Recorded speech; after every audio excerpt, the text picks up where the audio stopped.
किती सेटिंग आहे अंदाज झाडावरती? अंदाजे सेटिंग आहे 80 ते 100, काय काय झाडावरती 120-25. नमस्कार शेतकरी मित्रांनो, मी जयदीप पाटील, न्यूट्रिसर्व फर्टिलायझर्स.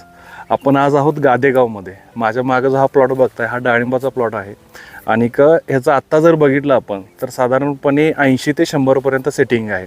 आता जर आपण बघितलं तर हे ऑलरेडी आता प्लॉट हिरव्यात चालला आहे. तर चांगली गोष्ट अशी आहे की हा प्लॉट जर बघता तर एवढ्या उन्हात असून सुद्धा एवढं चांगलं सेटिंग आहे. आता आपण बऱ्याच जागी बघतोय की खूप प्रॉब्लेम येत आहेत. तर आपण शेतकऱ्यांना विचारूया. बागलसाहेब आपल्यासोबत आहेत आणि त्यांचाच हा प्लॉट आहे. तर काय काय वापरलं आहे, रिझल्ट कसे आलेत आणि मेन म्हणजे की बाबा एवढ्या टेम्परेचरला एवढं सेटिंग कसं काय? आपण पहिल्यांदा सुरुवातीला हॉरिजन दिले बरं आपल्या मुळीसाठी आणि झाडामध्ये ट्रेस येऊ नये म्हणून बरं सेटिंगच्या टायमिंगला. बरं परत नंतर हलवून आपले 47 दिले.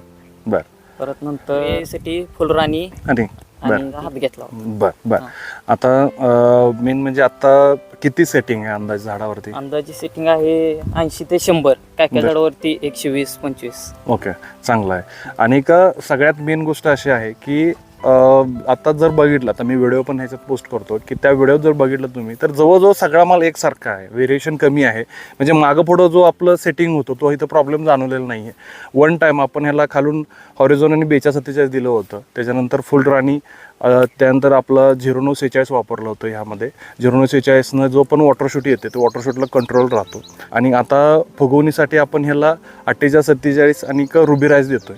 तर ह्यात अजून एक आपण थोडीशी काळजी अशी घेतोय की ज्यावेळी 48-47 आणि रुबीराईज देतो त्यावेळी प्रॉब्लेम असा होतो की काही वेळा क्रॅकिंगचे चान्सेस असतात. तर त्यासाठी आपण काय करतोय की खालून कॅल्शियम आणि बोरॉन ह्याचं खालून ॲप्लिकेशन देतोय. आणि साधारणपणे आपण प्रत्येक 20 दिवसाला ह्या प्लॉटसाठी झिंक रिकमेंडेशन केलं की जेणेकरून बाबा की फ्रूट साईज आहे ती कंटिन्यू वाढत राहील. अतिशय चांगले रिझल्ट आलेत, सगळ्यांनी वापरावं. धन्यवाद.